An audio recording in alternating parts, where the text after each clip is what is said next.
प्रिय विद्यार्थियों, कक्षा 10th का अध्याय 1 वास्तविक संख्या की प्रश्नावली यानी एक्सरसाइज प्रश्नावली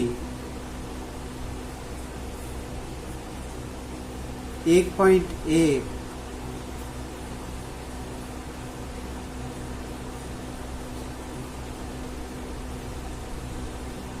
एक्सरसाइज का अध्ययन करेंगे, जिसमें इसमें बताया हुआ है एचसीएफ ज्ञात करना।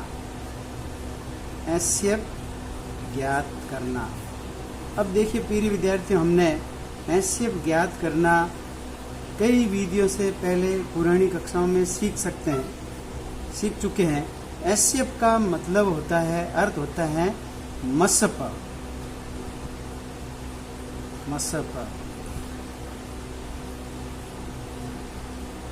मसप ज्ञात करते समय हमने पुरानी कक्षाओं में विद्या पढ़ी थी अभाज्य गुणनखंड विधि से। अभाज्य गुणनखंड विधि।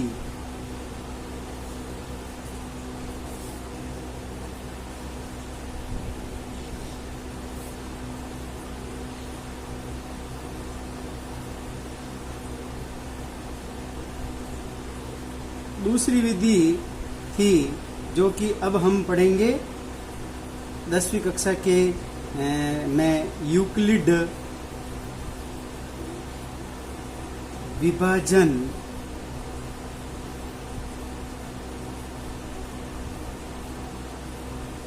एल्गोरिथम।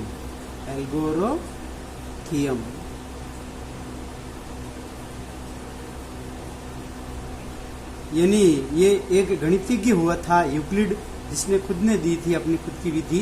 तो अर्थात यूक्लिड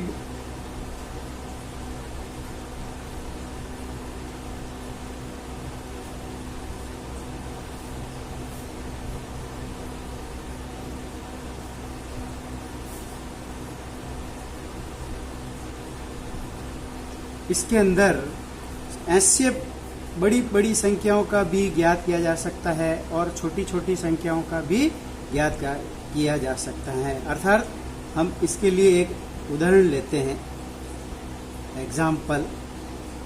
एग्जाम्पल कोई भी ले सकते हैं, जैसे हमने ले लिया 25 और एक दूसरी संख्या ले ली जैसे 120, और इसका एचसीएफ यानी यूक्लिड विभाजन एल्गोरिथम से ज्ञात करना है। तो हम सबसे पहले क्या करेंगे, इसमें देखेंगे कि 25 छोटी संख्या है और 120 बड़ी संख्या है। तो अर्थात 120 के अंदर 25 का भाग देंगे। अब 25 का जब 120 के अंदर भाग देंगे तो कितनी बार जाएगा? 4 बार जाएगा। 25 चौक 100। फिर शेषफल निकाल देंगे। 0 में से 0 गया 0, 2 में से 0 गया 2। अब पुनः 25 का अगर भाग देते हैं 20 में तो नहीं जाता है, अर्थात इसको भी हम क्या बना देंगे? भाग बना देंगे। और जो हमने ऊपर भाग दिया था 25 का, उसको भाज्य में लिख देंगे 25। अब फिर 20 का भाग देंगे 25 में, तो एक बार जाएगा 20 एकम 20, और फिर शेषफल बच जाएगा 5। इस प्रकार फिर इसको भाग बना देंगे और 20 को भाज्य में उतार देंगे और फिर भाग देंगे। 5 का भाग 20 में पूरा चला जाता है, अर्थात 5 चौक 20, 4 बार चला गया। शेषफल 0 बच गया है। अर्थात इसका एचसीएफ है जो बराबर 5 प्राप्त हो जाता है। अब देखिए प्रिय विद्यार्थियों, ये विधि भी हम पुरानी कक्षाओं में पढ़ चुके हैं, 6ठी 7वीं में अध्ययन करा होगा। अब यहाँ पर इसी विधि को यूक्लिड विभाजन एल्गोरिथम का प्रयोग करके दर्शाना है। तो हम एक सूत्र लिखते हैं, भाज्य बराबर भाग इंटू भागफल प्लस शेषफल। इस सूत्र का प्रयोग करते हैं। अर्थात भाज्य को हम कोई भी संख्या दे सकते हैं। जैसे हमने इसको दे दिया p बराबर भाग को दे दिया हमने a इंटू भागफल को दे दिया b और प्लस शेषफल को दे दिया c, अर्थात हमारे पास में एक सूत्र बन गया है ये p बराबर a into b plus c। अब इससे सहायता से इसको कैसे जमाएंगे, जैसे हमारे पास में भाज्य था 120 बराबर भाग किसका दिया था हमने 25 का, कितनी बार गया था 4 बार, शेषफल कितने बचे थे 20। फिर हम इसको वापस भाज्य बना देंगे यानी 25 को यहाँ लिख देंगे और अब भाग देंगे शेषफल का यानी 20 का भाग देंगे। तो अब भाग कितनी बार गया 1 बार प्लस शेषफल कितना बच गया 5। फिर 20 को भाज्य बना देंगे और फिर 5 का भाग देंगे।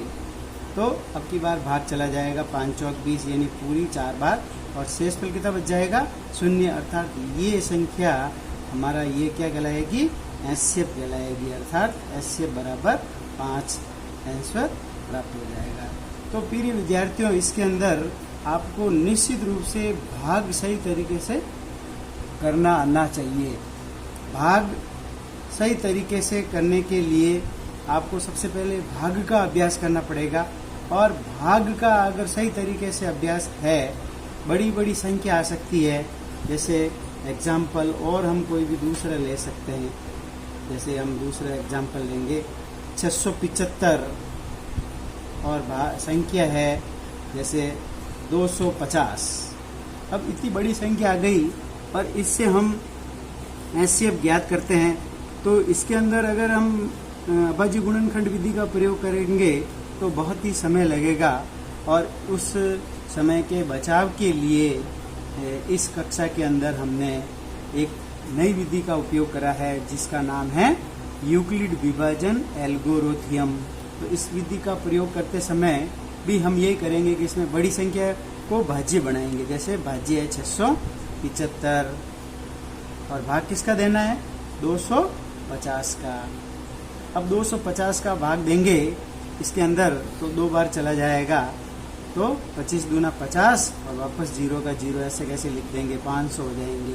फिर बाकी निकाल लेंगे 5 7 6 में से 5 गए 1, फिर इसको भाग बना देंगे और 250 को भाज्य में लिख देंगे। फिर इसके अंदर 175 का 250 में भाग देंगे तो 1 बार जाएगा 175 एक कम 175 एक बार चला गया, फिर बाकी कर देंगे 10 में से 5 गए 5, 14 में से 7 गए 7, 1 में से 1 गया 0 यानी ये 75 बच जाएंगे। फिर 75 को हम क्या करेंगे भाग बना देंगे और 175 में भाग देंगे, तो हम देखेंगे कि इसका भाग भी चला जाएगा 2 बार, जो क्या जाएंगे 150। फिर बाकी करेंगे आ जाएंगे 25 और फिर 25 का भाग 75 में देंगे तो 3 बार चला जाएगा। अब भाग पूरा चला गया और शेषफल क्या बच गया 0, अर्थात हमारा एचसीएफ निकल गया है। एचसीएफ बराबर 25 आंसर प्राप्त हो जाता है। इस प्रकार प्रिय विद्यार्थियों, इसको भी यूक्लिड विभाजन एल्गोरिथम का प्रयोग करते हुए जमाएंगे। P बराबर A इंटू बी प्लस सी, तो हम देखेंगे कि इसको भी इसी प्रकार लिख सकते हैं। जैसे 675 P की जगह पे लिख देंगे 675, फिर भाग देंगे 250 का। इस प्रकार देखें, यहाँ लिखते हैं 675 में भाग देते हैं 250 का, तो 2 बार चला जाता है।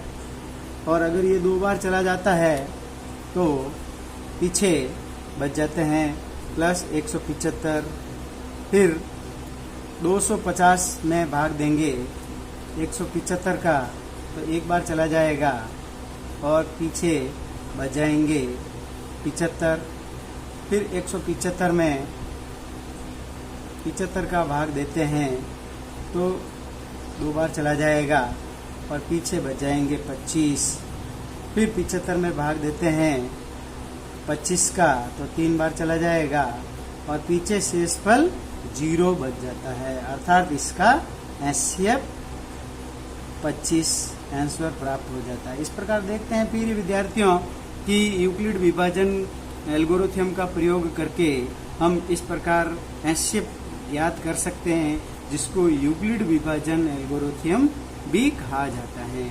और आप सरल है, लेकिन इसके अंदर मेन आपको यही है कि भाग का अभ्यास सही आना चाहिए। अगर आपको भाग अगर सही तरीके से करना नहीं आएगा तो आप इस प्रश्न को अच्छी तरह से सॉल्व या हल नहीं कर सकते हैं।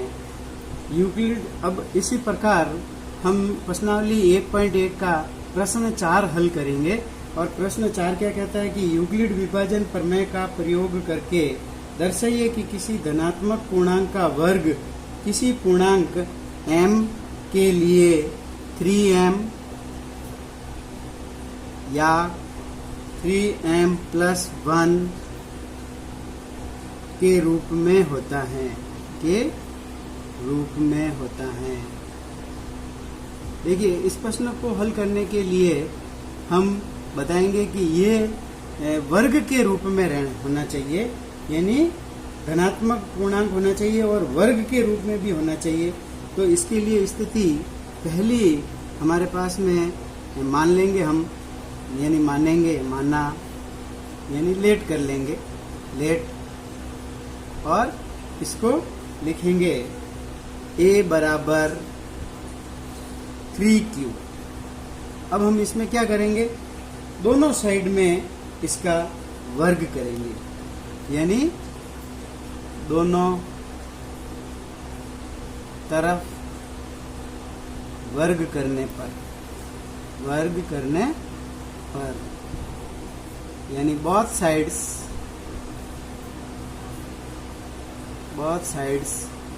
स्क्वायर।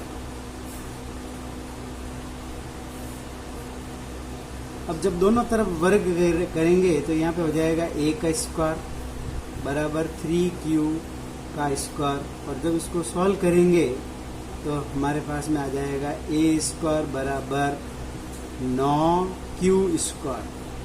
अब इस प्रकार इसको हम अलग अलग लिख सकते हैं, 3 × 3 q स्क्वायर। अब 3 को अलग लिख देंगे और 3q स्क्वायर को अलग लिख लेंगे और फिर लेट कर देंगे, यानी मानना 3q स्क्वायर बराबर m है, अर्थात इसका मान यहाँ पुट कर देंगे या रख देंगे तो a स्क्वायर बराबर आ जाएगा 3m। इसी प्रकार इसकी सेकंड स्थिति होगी, जिसको भी हम लेट करेंगे, यानी मानना a बराबर 3q+1। अब इसी प्रकार इसमें भी क्या करेंगे, दोनों तरफ वर्ग करेंगे, यानी दोनों तरफ वर्ग करने पर बोथ साइड्स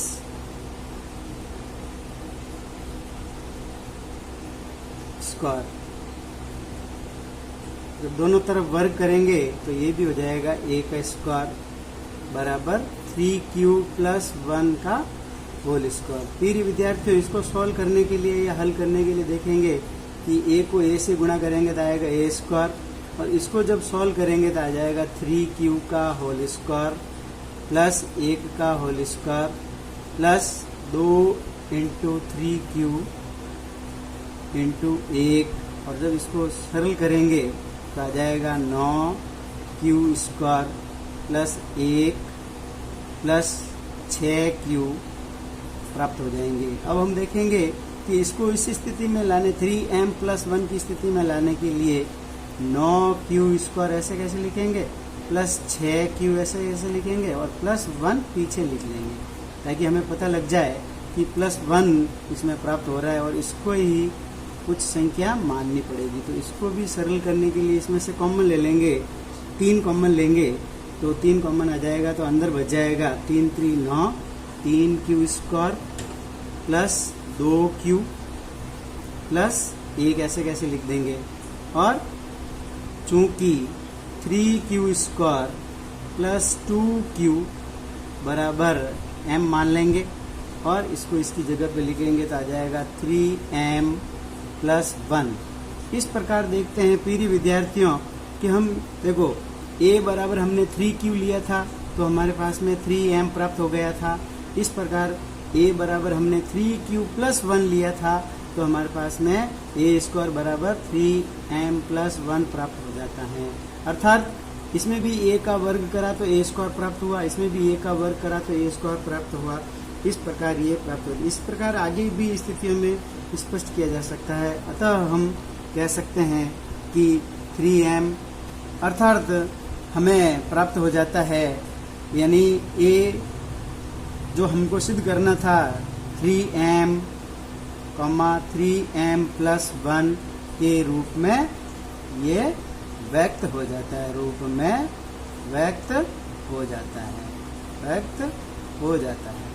फिर विद्यार्थियों इस प्रकार हमने देखा कि हम प्रश्नावली का ये प्रश्न 4 भी सरल कर दिया है। इस प्रकार हम प्रश्न 5 भी सरल कर सकते हैं और 5 जब सरल करेंगे तो इसके अंदर जैसे वो सवाल है वो है यूक्लिड विभाजन का प्रयोग करके दर्शाइए कि किसी धनात्मक पूर्णांक का घन 9m प्लस 1 या 9m प्लस 8 के रूप में होता है।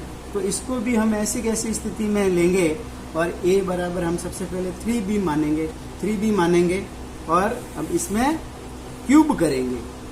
इसमें तो हमने क्या करा था, दोनों तरफ वर्ग करा था और इसमें हम इस प्रश्न को आपको खुद को सॉल्व करना है तो हम दोनों तरफ घन लेने पर यानी बोथ साइड्स क्यूब लेंगे और a के ऊपर घात 3 लगा देंगे बराबर 3।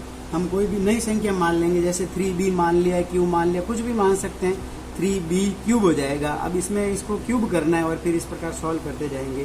फिर इसी प्रकार से a बराबर इसमें 3q प्लस 1 मान लेंगे और फिर इसमें भी दोनों साइड में घन लेने पर घन करेंगे तो यानी बहुत साइड से क्यूब लेंगे तो इसमें घातें 3 लग जाएगी और 3 घात को सरल करेंगे तो भी इस रूप में ये व्यक्त हो जाएगा। इस प्रकार इस प्रश्न को भी हल किया जा सकता है। इसमें एक प्रश्न 3 है, किसी परेड में 616 सदस्यों वाली एक सेना आर्मी की टुकड़ी को 32 सदस्यों वाले एक आर्मी बैंड के पीछे मार्च कराना है।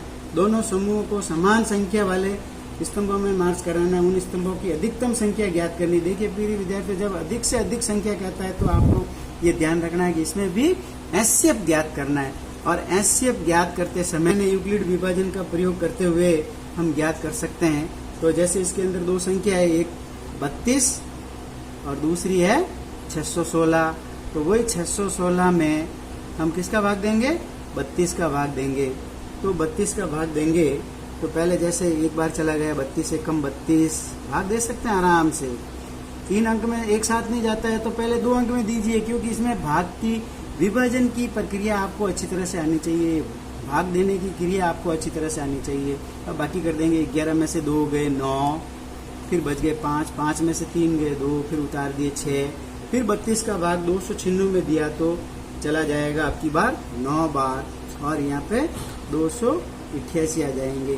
फिर बाकी कर देंगे तो 8 बच जाएंगे। अब 32 का भाग 8 में देते हैं तो नहीं जाता है, तो इसको क्या करें, भाग बना दें और 32 को भाज्य में लिख दें। अब भाग देते हैं, 8 का भाग 32 में देते हैं तो पूरा पूरा चला जाता है, 8 चौक 32 4 बार चला जाता है और शेषफल क्या बच जाता है, 0 बच जाता है। अर्थात इसका एचसीएफ कितना है, 8। अर्थात हम 8 टुकड़ियों को इसके पीछे अधिकतम स्तंभों में रख सकते हैं और पीछे बैंड पर मार्च करवा सकते हैं। इस प्रकार ये प्रश्न कौन सा था, तीसरा। इस प्रकार प्रश्नावली 1 अच्छी तरह से हल कर सकते हैं और प्रश्नावली 1 अच्छी तरह से हल कर सकते हैं। इसमें 2-4 सवाल है वो आप अच्छी तरह से हल कर दीजिए।